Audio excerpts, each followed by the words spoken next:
Have you ever seen a man with two faces, or a woman twice your height?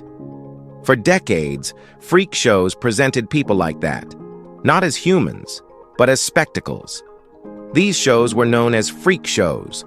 The whole idea of this craze was built around one thing: turn those who look different into profit. And in this video, we're going to show you the 15 circus freaks who actually existed. People who shock, amaze, and will make you see life through seriously different eyes. Let's begin it with number 15, Elizabeth Green. They called her the Stork Woman, but Elizabeth was not a stork or a freak. She was a woman who understood exactly how the world worked and used it to her advantage. Her sharp features and long limbs made promoters circle her like vultures, eager to sell an exaggerated version of her appearance. Feathers, costumes, staged poses. They tried to turn her into a creature. She never let them turn her into a victim. Elizabeth ran her own contracts, set her pay, and protected the one thing performers almost never controlled: their image. People remembered her unusual profile, but those who worked beside her remembered something stronger: her quick humor, her freedom, and her refusal to let anyone speak for her. While others in the circus world faded into footnotes, she made sure her name stayed exactly where she placed it: in the spotlight, not the shadows. Number 14, Robert Melvin. People often look at someone unique and think they already know the whole story. Robert lived through that kind of judgment daily, yet he never let it dictate the way he carried himself. Neurofibromatosis reshaped one side of his face, something he never asked for but learned to live beside. School doors closed on him early, but curiosity never did. He taught himself, grew sharper with every passing year, and ended up surprising those who expected him to shrink from the world. When he joined the Coney Island sideshow in 1949, crowds showed up for the shock factor. They walked away talking about his humor, patience, and the way he handled people with genuine warmth. He also managed the show's bookkeeping, something performers rarely touched, proving how capable he truly was. Friends described him as gentle, thoughtful, and steady. He carried no bitterness about his condition. Robert simply lived as himself, and that presence lingered long after people left the tent. He was better than the infamous Lobster Boy. Number 13, George Lippert. Life is a gift, but for this man, it was a hell packed into a body that never gave him a peaceful moment. George came into this world with 2 beating hearts and a third leg fused to his side, a case so rare that doctors could barely explain it. Pain followed him everywhere, yet life pushed him forward. Instead of hiding himself away, he walked into the circus world and faced crowds who didn't know whether to stare or gasp. What surprised them wasn't the extra limb. It was the gentleness in the way he spoke about his condition, the patience he showed when people asked intrusive questions. He wasn't angry, he just wanted to be understood. As the years went on and newer, more shocking acts replaced him, George slipped into poverty. Gangrene took his extra leg, and hardship took nearly everything else. He died in 1906 with little recognition. But the dignity he carried through that painful life still echoes long after the crowds disappeared. Number 12, the Sacred Hairy Family of Burma.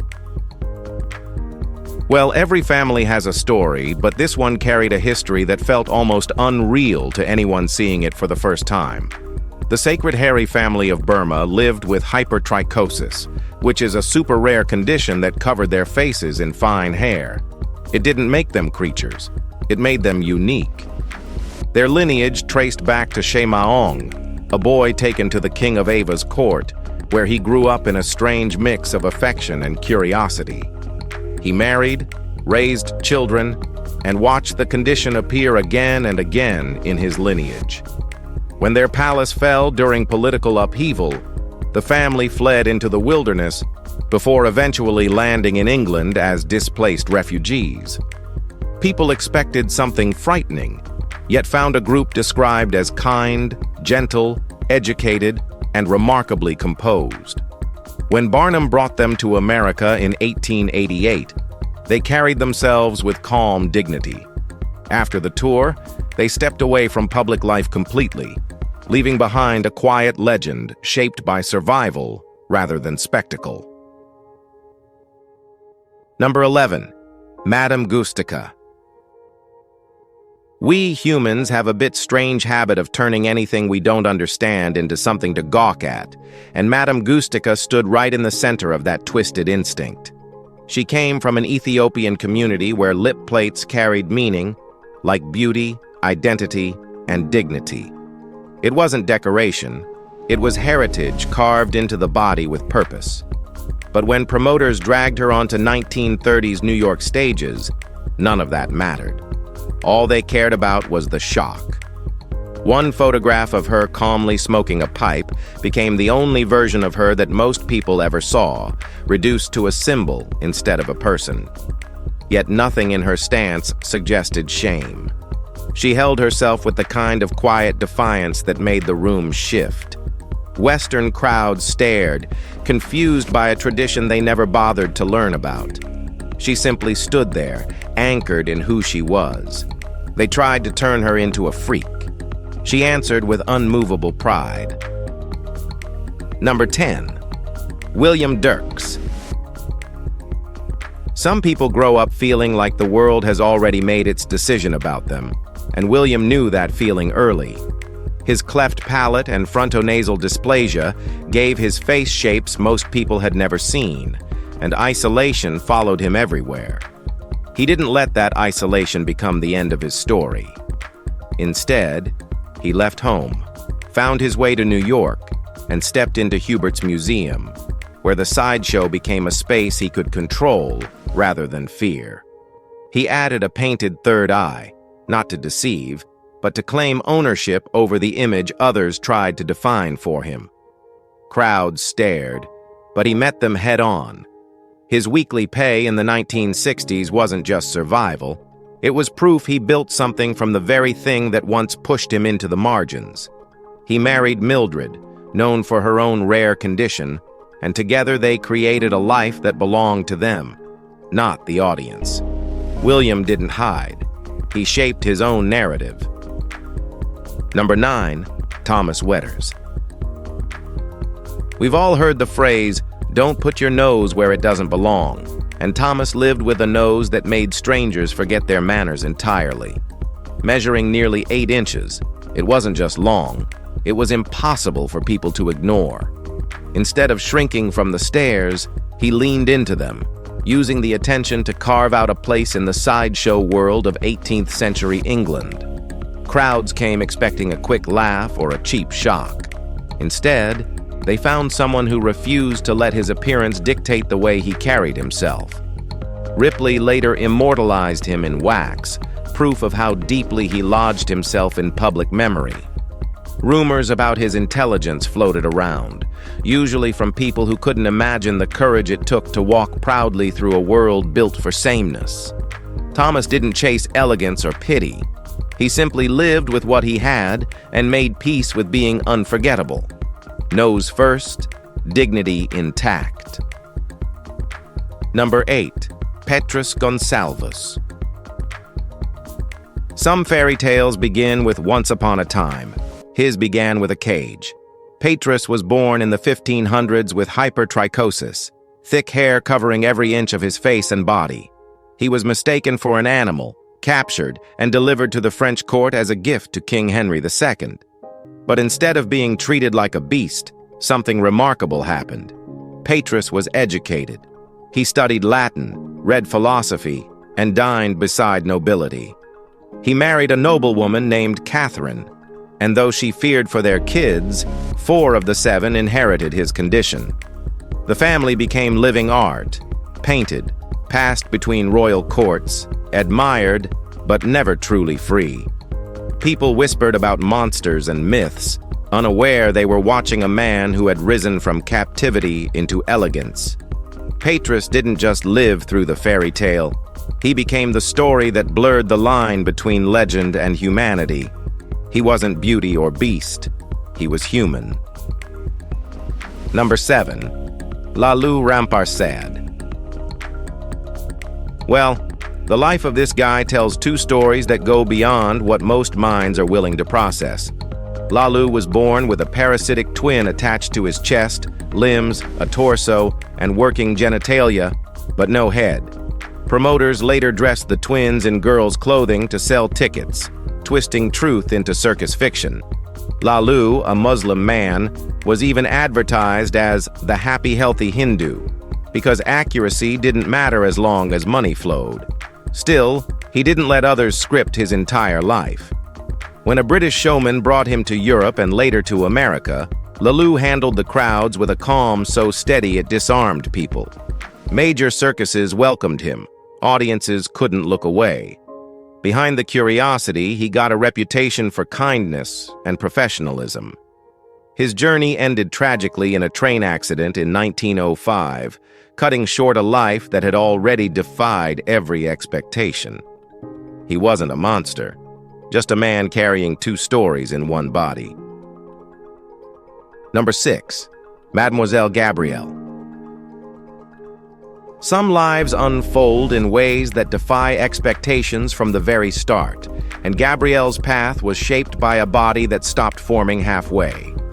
Sacral agenesis left her without working legs, yet her upper body developed with balanced posture, expressive hands, and a calm presence that captivated people long before she ever stepped onto a stage. When she entered the European sideshow scene as a teenager, the promoters pushed the nickname the Half Lady, but audiences often saw something far different. Her performances weren't built on shock, they were built on skill. She embroidered with a precision that drew quiet admiration, played piano with smooth, graceful control, and carried herself in gowns that highlighted her poise instead of her condition. Barnum and Bailey brought her to America, where she quickly became one of their most respected performers. She never asked for pity, never softened her image. Later in life, she stepped away from the stage, leaving behind a reputation defined by dignity rather than spectacle. Number 5. World's largest lady and smallest man. Some images from the past don't fade. They stay burned into memory. One of them was a boy barely 2 feet tall, standing beside a woman who weighed over 600 pounds. In 1922, Clarence Chesterfield Howerton and Nellie Blanche Lane became a living contrast, marketed as the world's smallest man and largest woman. Clarence, still a child, would later appear in The Wizard of Oz as one of the iconic Munchkins. Nellie, towering beside him, wasn't just part of the act. She gave it charm. Their pairing stirred fascination, confusion, and a bit of discomfort all at once. Photographs of them toured the country like headlines in human form. Clarence's career moved forward with more acting roles. Nellie quietly disappeared from public life, her story fading behind the very spotlight that once followed her. The two never asked to be compared. They simply existed side by side in a world that turned their difference into dollar signs. Number 4. Maurice Tilly. There are some faces that feel too big for the world around them. Maurice had one of those. He grew up like any other kid, until age 17, when his bones started to expand unnaturally.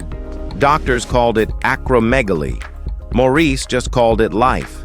He didn't hide. He got louder, moved from France to America, became a professional wrestler known as the French Angel. With a jaw like granite and shoulders like cliffs, he dominated the ring. But he wasn't a brute. He was a poet. He spoke multiple languages. He loved quietly. Behind the spotlight, he wrestled with chronic pain but never made it part of the show.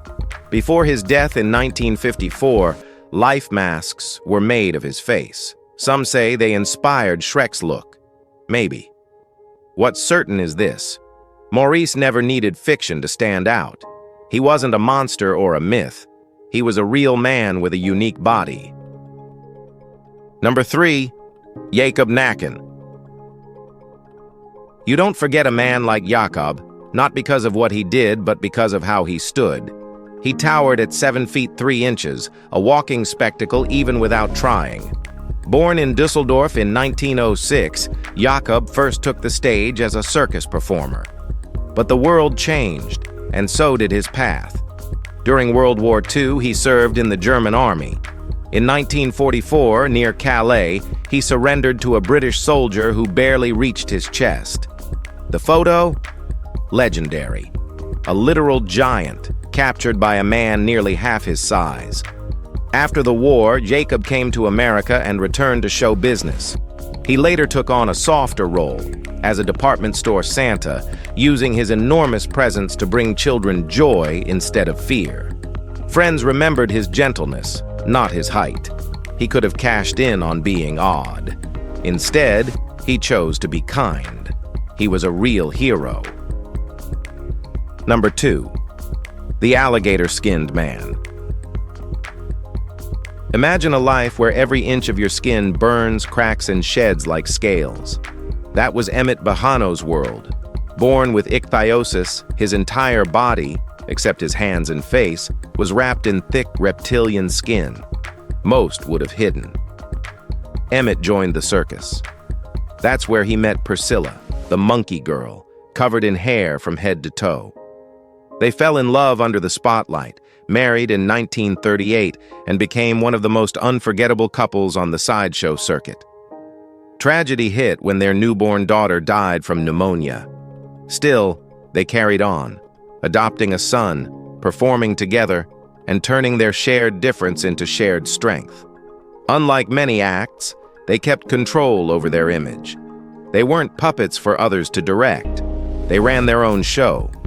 In the end, Emmett passed away in 1995, Priscilla in 2001. Number 1, Ella Ewing. Some people are born into a world that simply doesn't fit them. Ella didn't just live in that world, she outgrew it. Born in Missouri in 1872, she kept growing well into adulthood, eventually reaching over 8 feet tall. Doctors called it gigantism. Strangers called it unbelievable.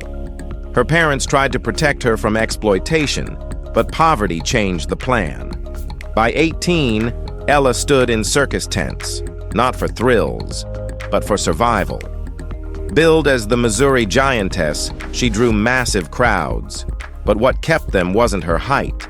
It was how she stood, graceful, composed, and always kind. She wore elegant gowns, spoke gently, and held herself with quiet dignity. Ella even designed her own home, door frames, ceilings, and furniture made to fit her for once. She never married, didn't need to.